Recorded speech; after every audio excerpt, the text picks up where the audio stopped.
Se você puder abrir a palavra de Deus comigo, hoje é uma manhã muito especial, manhã de ceia, lá no livro de Hebreus. Você pode pegar de trás para frente a Bíblia, se você tiver com ela de papel, vai achar mais fácil. Livro de Hebreus, no capítulo 8.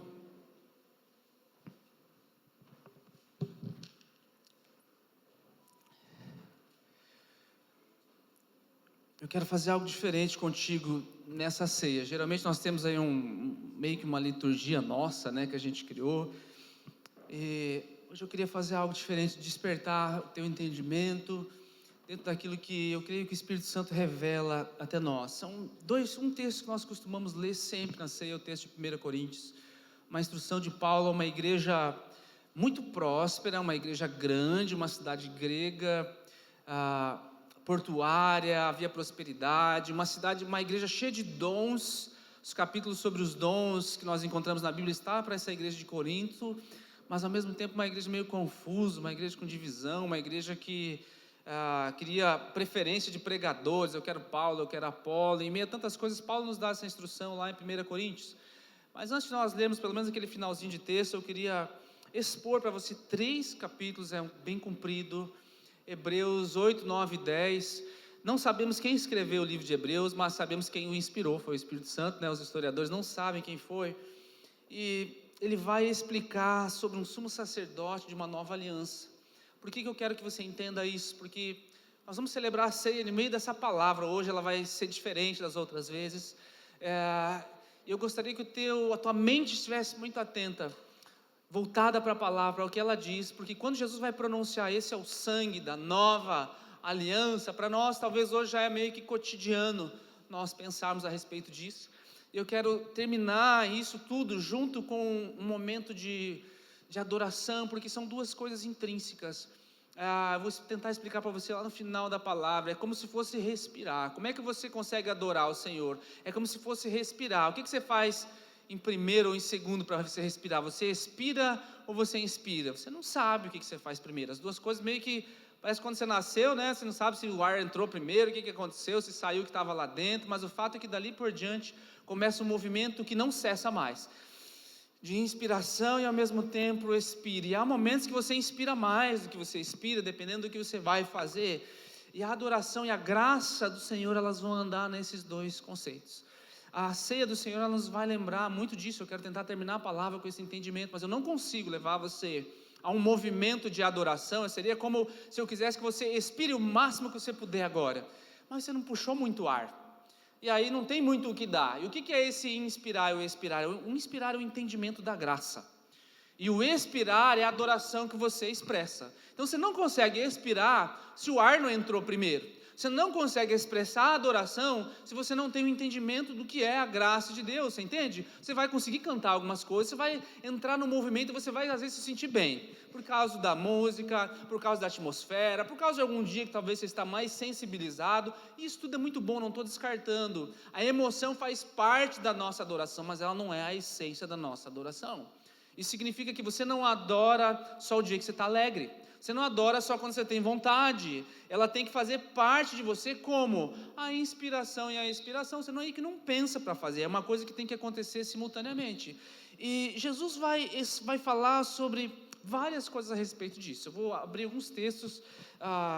Marina, abre para mim lá Lucas capítulo 22. Segura em Hebreus aí que eu vou falar bastante sobre isso, mas eu quero só que você escute isso aqui, capítulo 22, verso 19 e 20 de Lucas. Jesus fala: isso é o meu corpo dado em favor de vocês, façam isso em memória de mim. É um resumo. E aí ele fala: esse cálice é a nova aliança no meu sangue derramado em favor de vocês. Que aliança é essa? Que sangue é esse? Nós sabemos que lá no passado Deus estabeleceu uma aliança com o povo no Monte Sinai, com o povo de Israel. Vocês vão ser o meu povo, minha nação, referência na terra. Mas a gente sabe que eles não obedeceram. Nós sabemos que eles não representaram a Deus da maneira com que eles deveriam representar. E Deus deu várias analogias para eles. Hebreus vai falar que Deus deu um santuário, um modelo para Moisés, para ele construir um tabernáculo. Era um modelo como era o modelo do céu. Então no céu existe uma espécie de um santuário, que esse lá da terra era uma sombra do que tinha lá. O que tinha nesse santuário? Tinha vários detalhes que eu não vou explicar para você hoje, mas o que você precisa saber? Havia uma cerca, que tinha toda uma simbologia do linho, de cada poste, de como era preso, a estaca era ela colocada até a metade, não podia ser enterrada até no meio, tem toda uma simbologia dentro disso aqui que em outro dia a gente vê. Mas ele tinha alguns compartimentos, você entrava, tinha ali um altar de sacrifício e tinha meio que uma barraquinha ali no meio, que era chamado lugar santo. Então aquele primeiro, quando você entrava dentro dessa barraquinha, só o sacerdote podia entrar lá dentro, e ali tinha 3 coisas, tinha uma mesa, tinha um candelabro, tinha incenso, mas tinha um outro compartimento separado por um véu, que era chamado de um lugar santíssimo. Lá estava a Arca da Aliança, que Deus tinha dado diretrizes específicas de como seria, que representava a presença de Deus, e lá naquele santo lugar, no santíssimo lugar, só o sumo sacerdote podia entrar uma vez só no ano, e não era para matar a curiosidade do que estava acontecendo lá dentro. Ele tinha que vir de um ritual todo de purificação para tirar os seus pecados, e uma vez do ano ele representava o povo inteiro. E como é que ele fazia isso? Ele aspergia sangue. Sangue representava a aliança mais forte que existe, porque alguém precisou morrer. Não tem mais como você desfazer a morte dessa pessoa para desfazer a aliança.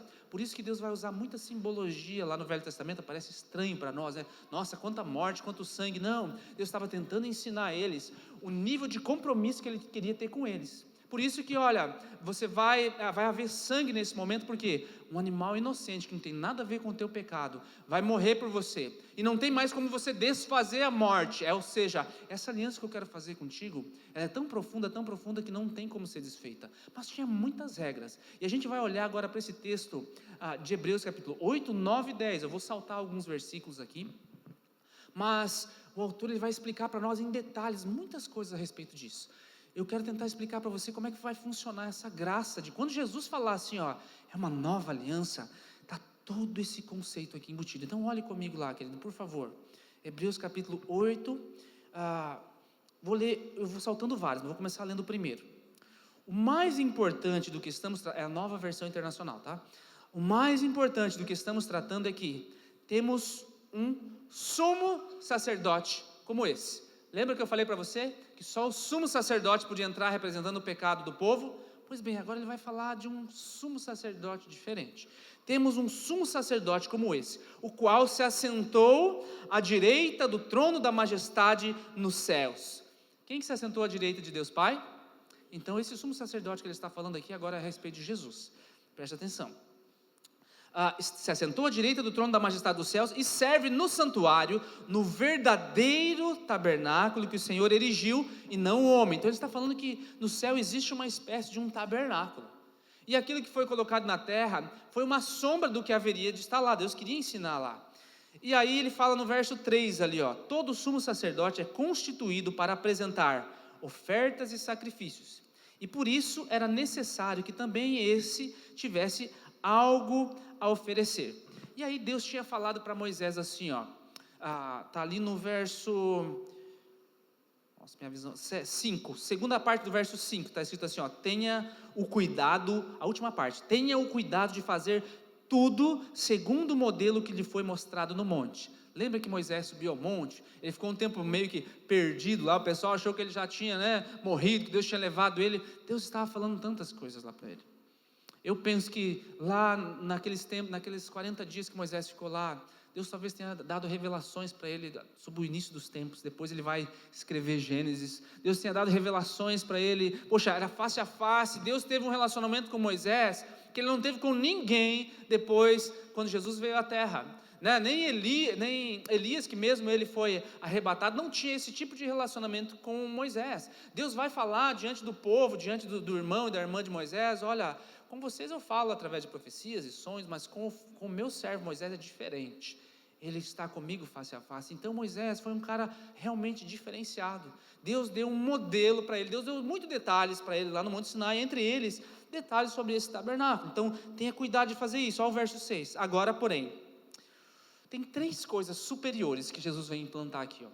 Porém, o ministério que Jesus recebeu é superior ao deles. O homem que teve mais intimidade com Deus nessa face da terra, que Deus falou, Deus revelações, explicou para eles muitos detalhes, foi Moisés, mas ele vai falar assim, ó, que Jesus recebeu um ministério superior ao de Moisés, assim como também a aliança, do qual é mediador. Lembra que lá no Monte Sinai Deus estabelece uma aliança com o povo. Então essa aliança, ou testamento, como nós conhecemos aqui, né, o Antigo Testamento, é essa aliança que Deus tem. E agora Jesus fala que o ministério de Jesus é superior, a aliança que ele vai falar é superior. E ele continua dizendo assim como também é superior à antiga, sendo baseada em promessas superiores. Então nós temos três coisas aqui. Nós temos o ministério, que é superior, o serviço. O ministério tem a ver com serviço, é superior, porque não determina mais a respeito de um povo, mas a respeito do mundo. Ele vai falar que a aliança é superior, e aqui nós vamos ver em mais detalhes, muito mais coisas. Ele vai falar que as promessas agora baseadas nessa aliança é superior. Então você pega todos aqueles textos do Antigo Testamento, que dizia a respeito de promessas para o povo de Deus, dizia a respeito de promessas exclusivas para as pessoas, e você vai entender que aqui, nessa nova aliança, até as promessas são superiores. Por quê? Porque as promessas para eles, muitas vezes era de prosperar e receber coisas aqui na terra, de receber a nação, a terra que manda leite e mel, e a paz sobre os seus inimigos, e tinha muitas coisas a ver. Mas agora essa aliança aqui, ela vai além disso. Ela transcende. Ele vai contando ali, o verso 7 diz assim, porque se aquela primeira aliança fosse perfeita, não seria necessário procurar lugar para outra. Deus, porém, achou o povo em falta. Daí ele vem agora enumerar uma série de pecados deles, e no verso 10 ele vai dizer assim, essa aliança que eu farei com a comunidade de Israel, depois daqueles dias, a gente vai ver que dias são esses, declara o Senhor, porei as minhas leis, aonde? Na sua mente. E agora eu vou escrever em um lugar que ninguém tinha escrito. Escreverei aonde? No seu coração. Eu estive em Israel 2 semanas atrás. E nós estávamos ontem em família, estávamos conversando sobre isso e mostrando para as pessoas. Gente, tem uma síndrome que chama síndrome de Jerusalém. É uma síndrome assim estudada. As pessoas que vão para lá e ficam impactadas com tudo aquilo que é visto lá, uma religiosidade muito forte, né? Tem todo um contexto de pessoas, e a síndrome de Jerusalém, que as pessoas voltam meio que querendo judaizar tudo, e trazer coisas de lá, e fazer igual os judeus, e fazer igual ele, porque é bonito de ver, é impactante quando você está lá, aquela multidão de pessoas, e eles, né, dentro daqueles movimentos que eles fazem, e eles oram, eles cantam junto, e está lá, cheio de textos bíblicos, é uma comoção de gente, há um respeito muito grande, você não pode se vestir do jeito que você quiser, tem toda uma regra, tem toda uma comoção nisso. Mas o fato é realmente, humanamente falando, é muito impactante. Pensa numa multidão de pessoas comprometida, todo mundo jovens, muitos adolescentes, vários senhores de idade, assim, homem para lá, mulher para cá, todo mundo dentro de um contexto, clamando a Deus ali. Porém, eles estão vivendo isso aqui ainda. É legal de ver, é bacana a cultura, você olhar, você admirar ainda o zelo que muitos têm, mas eles precisam desse entendimento. Por quê? Porque eles estão vivendo debaixo dessa nova aliança. Eles estão recitando coisas, eles estão falando coisas, aí assim como nós, eu vi também muitos deles, né, recitando, aí mexe no celular, daí vai lá, canta um pouquinho, daí mexe em outra coisa, daí vem um cara conversar, ele começa a conversar, o cara saiu, ele continua fazendo lá as rezas dele, as orações dele, ou seja, assim como nós também tem lá uns religiosos meio largados, né, mas o fato é, querido, que eles precisam ter as leis escritas não mais na mente, que é o que eles estão tentando fazer, muitas coisas decoradas, muitas coisas recitadas, muitas coisas repetidas, e aí vai que meio que num bastantão de gente, aí vai o pessoal num coro, e aí uma hora começa a ser até, eu vi num pastor daqui do Brasil, indo para lá, não estava lá quando eu estava, na internet, mas levou uma bandeira do Brasil, e agora nós vamos fazer uns atos proféticos no meio desse povo judeu, e ele entrou dentro da roda deles, e começou a dançar com eles, recitando as coisas deles, mas o fato é que eles não estavam recitando salmos naqueles momentos, eles estavam recitando palavras de rituais, e aí como se eu estivesse proclamando sobre ele, eu tenho que proclamar Jesus, ele começou meio que distribuir dinheiro, porque o Brasil vai agora abençoar essa nação, e aí começou a cercar de gente, sabe quando você começa a jogar nota de 100, cerca de gente, as pessoas que estavam ali não estavam, nossa, que nação brasileira abençoada, simplesmente estavam pegando dinheiro, não é isso para nós fazermos, quando a gente tem um entendimento só da mente, é isso que acontece, nós começamos a nos desvirtuar fácil, né? É muito fácil você olhar para as coisas aqui, e olha que legal esse movimento, e agora estou eu aqui de kippá, coloco um talit nas costas, como se isso fosse me trazer alguma autoridade, e aí de repente, não, isso aqui não é suficiente, agora eu vou amarrar aqui os filactérios, aquelas coisas ficam penduradas, e amarra uma caixinha na testa, e amarra nos braços, e agora olha como eu estou perto de Deus. Tudo isso, querido, são leis da mente, tudo isso é velha aliança. Sabe, nós não temos que trazer de volta nenhum conceito da religião judaica para o cristianismo. Hebreus, eu vou explicar aqui tudo para vocês, 8, 9, 10, se você tiver ainda alguma dúvida, leia o livro de Gálatas, que Paulo escreveu. Olha, esse pessoal que está querendo vir atrás de mim, falar um outro evangelho, trazer de volta as velhas práticas, leia Gálatas, é simples. Agora, quando a gente fica impressionado com as coisas da terra, nós começamos a confundir, nós queremos acrescentar ao nosso ritual religioso algo que parece mais santo, algo que parece mais perto de Deus, mas no fim das contas não passa de um ritual, não passa de que você quer enxergar alguma coisa, fala, não, agora quando eu colocar esse negócio nas minhas costas, quando eu amarrar esse negócio no meu braço, aí eu estou quando eu pôr isso aqui na minha cabeça, aí cuidado, não olhe para mim meio torto, que pode ser que fogo flua dos meus olhos, você caia agora. Entende? Tudo isso é um conceito meio religioso, e quando ele fala assim, eu vou escrever agora a minha lei no coração de vocês, ou seja, não tem nada externo, eu não consigo ver se o teu coração tem a lei de Deus. Por quê? Porque essa lei agora, essa aliança é superior. A outra aliança exigia que o sacerdote de longe, esse cara é um cara santo. Está lá, ele tem um éfode, ele tem aqui no peito dele tem pedras preciosas, tem um chapéu bem grandão, bem bonito, né? Ele tem um monte de coisa. Você olha por fora, ele fala que isso tudo Deus deu para eles, para mostrar que não se chegava de qualquer jeito diante do Senhor, para mostrar que para chegar lá no Santo dos Santos, não era qualquer um, precisava de um representante. Deus está ensinando, gente, um povo a como se chegar diante deles, por isso tinha muitas regras, e a gente vai ver isso aqui espalhado em um monte de lugares.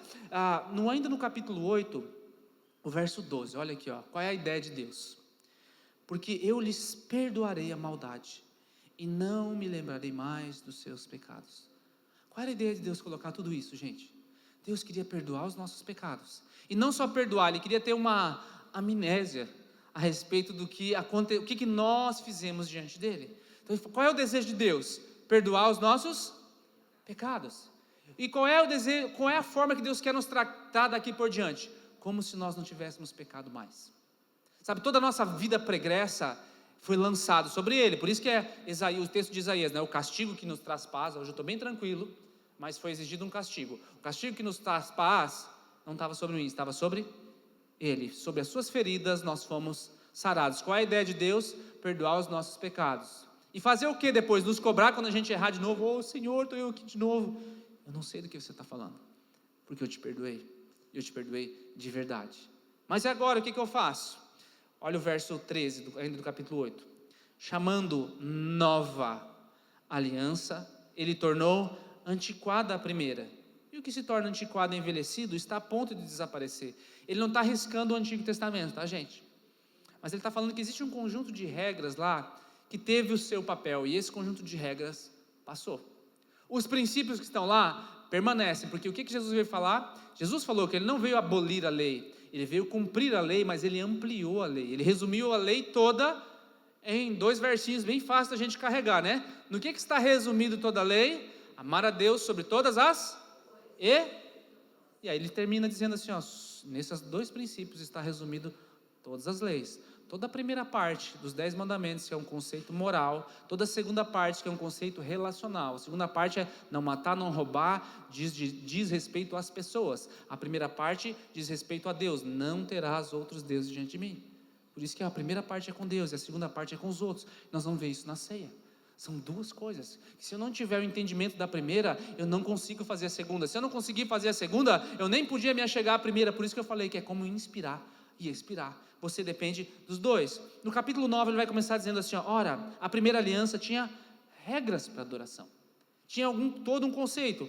Pule comigo lá, se você for rápido aí de Bíblia, verso 7. No entanto, somente o sumo sacerdote entrava no lugar santíssimo apenas uma vez por ano, e nunca sem apresentar o sangue do sacrifício. Ele não ia lá olhar para ver como é que estava. Ele tinha uma razão de ele estar lá naquele lugar. O verso 8. Dessa forma, o Espírito Santo estava mostrando que ainda não havia sido manifestado o caminho para o lugar santíssimo, enquanto permanecia o primeiro tabernáculo. Por que Deus colocou todas essas regras? Que Deus queria mostrar, Ele estava ensinando para um povo na terra, como é que se chega na minha presença. O que representava a Arca da Aliança? A presença do Senhor. Estava no lugar santíssimo. E olha o que o autor diz assim, ó, que o caminho para o lugar santíssimo ainda não tinha sido aberto para todo mundo. Era só, nós acabamos de ler, só o sumo sacerdote podia entrar lá. O povo tinha que ficar de fora. O povo não podia chegar na presença de Deus face a face. Deus até quis em um momento, mas o povo mesmo pediu: Moisés, vai tu na frente, né? Porque a gente não se garante muito. Vai tu lá, sobe tu o monte, fala com Deus. Agora, esse caminho estava bloqueado. Bloqueado por o quê? Havia um véu. Não era o mesmo véu do tabernáculo quando Jesus estava aqui presente na terra.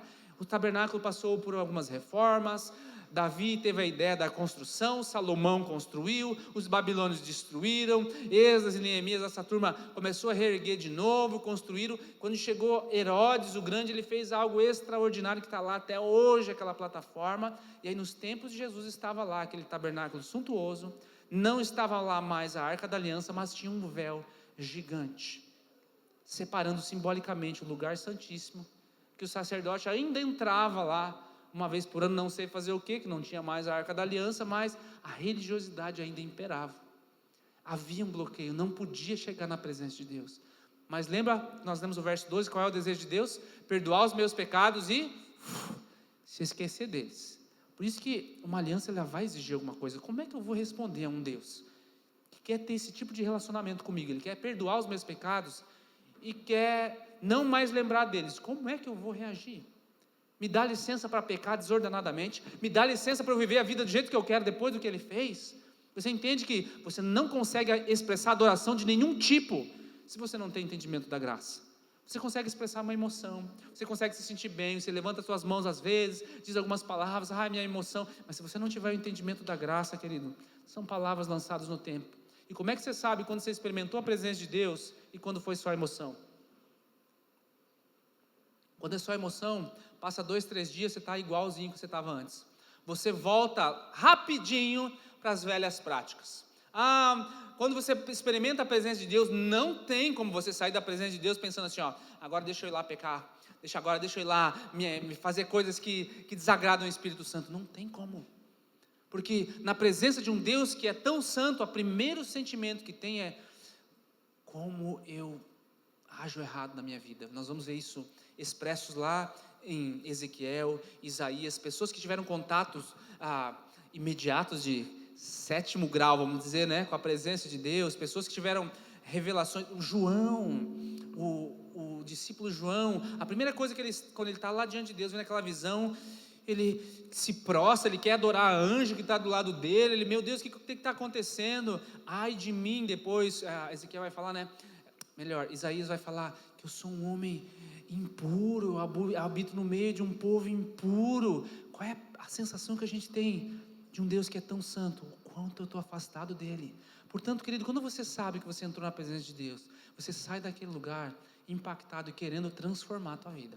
Você sai daquele lugar querendo deixar de fazer o que você fazia antes. Você sai daquele lugar cuidando agora do que você fala. Por quê? Porque você esteve na presença de um Deus que é santo e você viu que lá na presença dele não é de qualquer jeito. Lá na presença dele, você não faz o deixa a vida me levar. Isso aqui é religiosidade. Nós estamos falando sobre religiosidade. Isso aqui é religiosidade. Agora, procurar moldar o nosso caráter com o caráter de Jesus não é religiosidade, é temor de Deus. Sabe, mudar o teu palavreado, meu amado, cuidar com as palavras que saem da tua boca, não é religiosidade, é temor de Deus. É característica de quem anda na presença de Deus. Você quer saber se você está trilhando um caminho bom, ouvindo pessoas boas na internet ou não? Qual é o resultado disso na tua vida? Você está ficando mais parecido com Jesus?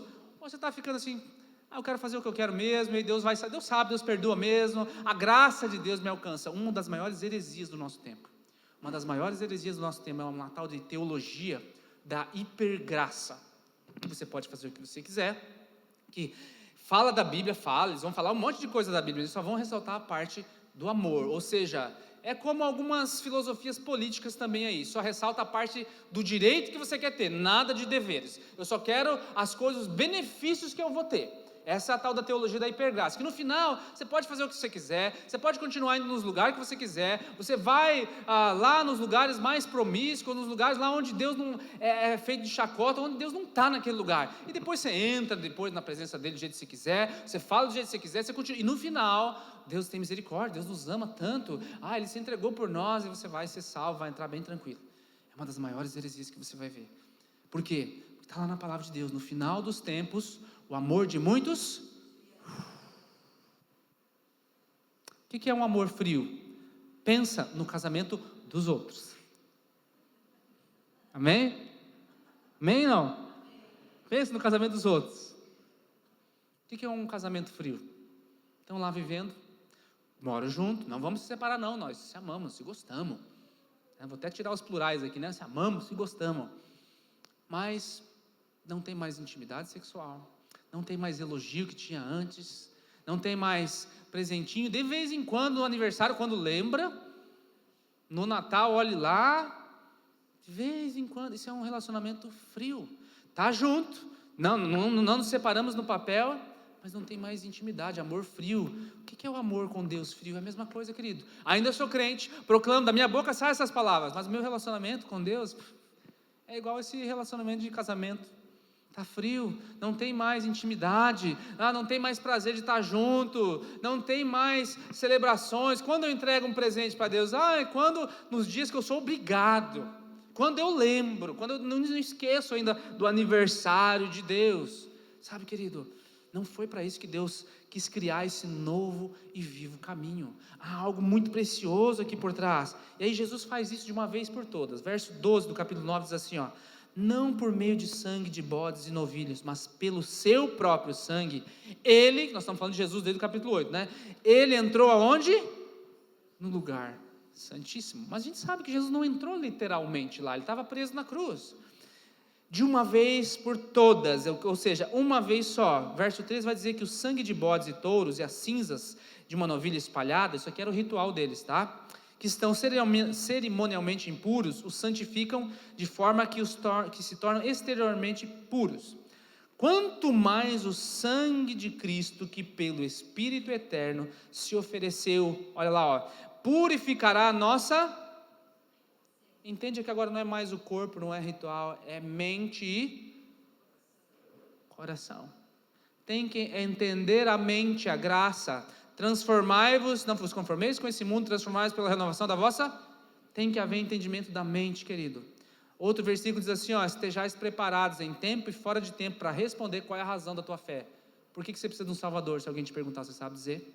Por que você deixa de fazer essas coisas que você não faz mais antes? Você sabe dizer? Por que você serve a Deus? Você sabe dizer? É mente, você precisa amadurecer a tua fé. Nós somos salvos somente pela fé. Não há obras, não há entendimento que melhore isso. Essa é a salvação. Mas uma vez que você entrou nesse entendimento, agora você precisa fortalecer a tua fé. O verso 15 vai dizer assim, por essa razão, Cristo é o mediador. Agora, quem é que faz a mediação entre Deus e eu? Jesus. Não precisa de ninguém, não precisa de santo, não precisa de amigo, não precisa de pastor, não precisa de ninguém, de profeta, de apóstolo, para você falar com Deus. Ele é o único mediador, tá? Do que? Uma nova aliança. A velha aliança tinha regras, a velha aliança tinha um monte de coisa, para que os que são chamados à promessa da herança eterna, visto que ele morreu como resgate pelas transgressões cometidas sobre a primeira aliança. Aí ele fala assim, que no caso de um testamento, é o próximo verso. Quando é que um testamento funciona? Quando o cara que escreveu o testamento morreu, né? No caso de um testamento, verso 16, é necessário que se comprove a morte daquele que o fez, pois um testamento só é válido no caso de morte, uma vez que o nunca vigora enquanto está vivo quem o fez. Por que é que Jesus morreu? Há uma nova aliança, ou uma outra palavra para testamento. Por que é que ele tinha que morrer? Estava no testamento, eu quero que você faça parte dessa aliança. E aí, por que sangue? O próximo verso vai dizer, por isso nem a primeira aliança foi sancionada sem sangue. Aí ele vem explicando várias coisas ali, e no verso 27 ele vai dizer assim, da mesma forma como o homem está destinado a morrer uma só vez, Depois disso, enfrentar o juízo, assim Cristo também foi oferecido como sacrifício uma só vez para tirar o pecado de muitos. Não precisa sacrificar Jesus de novo.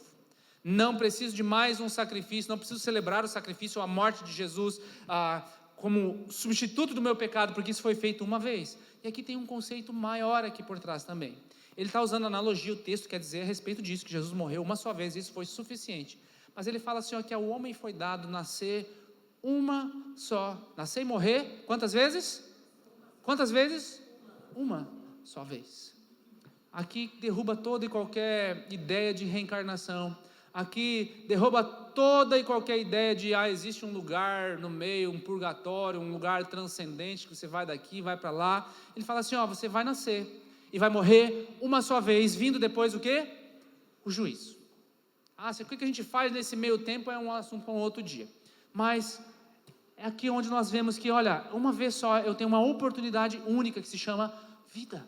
Depois disso eu estou diante do meu Senhor. E aí vem o capítulo 10, ele vai repetir algumas coisas, que pelo sangue de Jesus, lá no capítulo 10, verso 19, vai dizer que, pelo sangue de Jesus, por um novo e vivo caminho, e aí o verso 22 vai revelar para nós algo muito precioso. Sendo assim, aproximemo-nos de Deus com um coração sincero, e com plena convicção de fé. Ele fala que você pode se aproximar de Deus. Lembra que o sacerdote não podia. Agora Jesus fez um novo e vivo caminho, onde eu posso me aproximar, com convicção e fé. E o verso 23 do capítulo 10 vai dizer assim, apeguemo-nos com firmeza ao que eu me apego? A esperança que eu professo. É por isso que eu tenho que dizer. É por isso que eu tenho que declarar coisas. É por isso que eu tenho que proclamar coisas no nome de Jesus. É por isso que a minha boca, querido, ela não é uma boca qualquer. A autoridade sobre as minhas palavras, se eu estou debaixo dessa nova aliança, é algo diferente. Você é uma pessoa diferente. E o 24 vai fazer o link com o resumo da aliança. E consideremos uns aos outros para nos incentivarmos as boas obras. E aí ele termina com o verso daqueles que os desigrejados odeiam, mas está na Bíblia e esse é o contexto, não tem outra interpretação para isso. Uma vez que eu fiz essa aliança com Jesus, eu me apego firmemente à fé que eu professo, considero os outros para nos incentivarmos. Ele diz aqui, e não deixemos de nos reunir como tem sido o costume de alguns. Isso aqui já estava acontecendo aqui. Algumas pessoas pensavam assim, não preciso disso, eu posso cear em casa, eu posso fazer do jeito que eu quero, eu não quero, porque essa igreja de Jesus aí, isso aí está largado. Se você olhar para a igreja de Corinto, esse pessoal da ceia, meu Deus, olha lá, tem até um cara lá que estava dormindo com a ex-mulher do pai dele, tem umas irmãs lá da profecia, daí saiu umas profetadas lá no meio, tem um pessoal lá que fica só falando em língua. Isso aqui são as pessoas que estavam se afastando. Querido, não existe toda e qualquer ideia, essa ideia que está aí por fora aí, que você ouve em alguns lugares, hoje já nem tanto, mas você ouve muito, é um evangelho pseudo, porque evangelho é boa notícia. Isso não é boa notícia, autocentrado. Você não precisa de ninguém para interceder por você. Claro que você não precisa, eu acabei de ler aqui, é Jesus que intercede por mim, mas ao mesmo tempo ele fala que se eu tiver esse entendimento, eu sou obrigado a conviver com pessoas. Eu sou obrigado a me incentivar um ao outro. Quem é que precisa de incentivo, senão aquele que não está muito animado? Você entende? Eu não consigo deixar de me reunir, meu amado, como igreja andando sozinho. Eu não consigo cear sozinho. Por que eu não consigo cear sozinho? Quando Jesus vai instituir a ceia com os discípulos, gente, eles não se amavam. Tinha briga ali. Tinha 2 discípulos que falaram assim, mestre, chamou até a mãe, para não passar vergonha, falou para a mãe lá, quando o Senhor entrar no teu reino, põe os meus filhos aqui para sentar à direita. Os outros ficaram sabendo e ficaram bravos. Ou seja, lá no grupinho de Jesus tinha gente, esses 2 aí se acham demais. No grupinho de Jesus tinha os zelotes. O zelote era o pessoal da espada, eles queriam brigar. No grupinho de Jesus tinha os caras que trabalhavam lá com impostos, contadores. Então eles não se davam assim tão bem até aquele momento. Tanto é que chegou no final, quando Jesus mais precisou deles, no jardim do Getsemane, quem ficou? Ninguém. Cada um foi para o seu lado, cada um foi para o seu canto. Pedro deu uma voltinha assim, voltou de longe para ver o que estava acontecendo. Ninguém ficou. Por que eles não ficaram, gente? Eles precisavam ser cheios do Espírito Santo ainda. Jesus fala para Pedro, quando tu te converteres. E quando ele fala isso, Pedro já estava caminhando com ele fazia 2 anos. Querido, não deixei de se reunir como igreja, não é no lugar onde todo mundo te ama e faz tudo aquilo que você quer. Você precisa ter esse entendimento, para que quando chegar no momento da ceia, você saiba. Por isso que eu vou fazer diferente hoje, nós vamos fazer uma dinâmica diferente. O pessoal pode distribuir, se arrume para distribuir os pães. Como é que era feita a ceia, a primeira ceia? Vai falar que Jesus pegou os pães, um pão, o partiu e deu para cada um deles. Era uma mesa, não era uma mesa redonda, não era provavelmente, não tinha banco. Alguns estudiosos falam que eles sentavam no chão, outros falam que eles tinham uma espécie de um banquinho. Enfim, isso não é importante. O importante é que eles estavam todos ao redor. Não era aquela mesa que você viu lá do Leonardo da Vinci, esquece aquela cena lá. Jesus parte um pão e vai dando para eles. E depois Jesus pega um cálice e também eles vão partilhando do mesmo cálice. E a ideia é que eles participassem como corpo. A ideia é que aquele corpo de Jesus seria partido por cada um deles. E Jesus, quando ele fala sobre isso, ele nos traz 4 olhares a respeito disso. Ele fala assim, fazer isso em memória de mim. Memória remete ao passado. Então, quando você for cear, você tem que olhar para trás. De onde você foi tirado? Quem era você? Lembra do verso 12 que nós lemos, Hebreus 8:12, dos meus pecados? Ele não se lembra mais. Então eu entro com um espírito de gratidão na ceia, porque eu olho lá para trás, aonde eu vim. Ao mesmo tempo ele fala, fazer isso até que eu venha. Ou seja, eu olho lá para frente. Quando eu participo da ceia, eu lembro, meu coração é grato, porque eu sei de onde ele me tirou. E ao mesmo tempo eu olho para frente, porque há uma esperança extraordinária a respeito de onde eu vou estar, até que ele venha. E ao mesmo tempo, eu tenho o terceiro olhar, que é, examine esse homem a si mesmo. Para onde eu olho agora? Para dentro de mim. Então, quando você receber isso, eu já vou instruir você, você vai olhar lá para trás, de onde eu vim, como eu era. Eu vou olhar lá para frente, que existe um destino para mim extraordinário, esperando por mim, a vida eterna. Mas, enquanto eu não chego nesse destino, eu estou no meio, eu olho para dentro de mim, examine-se, olha para você, veja. Mas eu não sou digno. Você não é digno por aquilo que você faz. Você é digno por causa do sangue. Não há o que você acrescentar. Então, se você pensa, eu não vou cear porque eu estou em pecado, querido, se você quiser permanecer no pecado, realmente, esse não ceia. Porque é o que a Bíblia fala, comer e beber indignamente. Não é ter pecado, é quero permanecer no pecado. Você não ceia porque está sem pecado. Você ceia porque aquele que morreu sem pecado, te deu o direito de você participar desse momento. Quando você tem esse entendimento, ainda que você pecou, você examina a si mesmo, clama ao Senhor por perdão. Eu quero sair deste lugar. Você está apto. Não fuja da ceia por causa do pecado, querido. Fuja do pecado por causa da ceia. Entende isso? Mas aí vem o último dos olhares, que é uma instrução que Paulo vai dar. Não tenho tempo para explicar para você, mas ele fala assim, esperai uns pelos outros antes de comer, porque até isso os coríntios não estavam fazendo. Cada um ceava naquilo que queria, no seu individualismo, e Paulo vai falar assim, esperai uns pelos outros. Então o que eu faço? Eu olho lá para trás sobre o que ele fez, eu olho lá para frente sobre a volta de Jesus, eu olho para dentro, examino-me a mim mesmo. E agora qual é o quarto olhar? Eu olho ao redor. Então eu queria fazer algo diferente contigo hoje.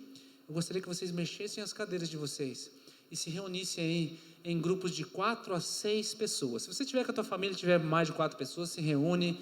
Se você não tiver, mas eu não queria que ninguém ficasse sozinho agora. Pode mexer as cadeiras.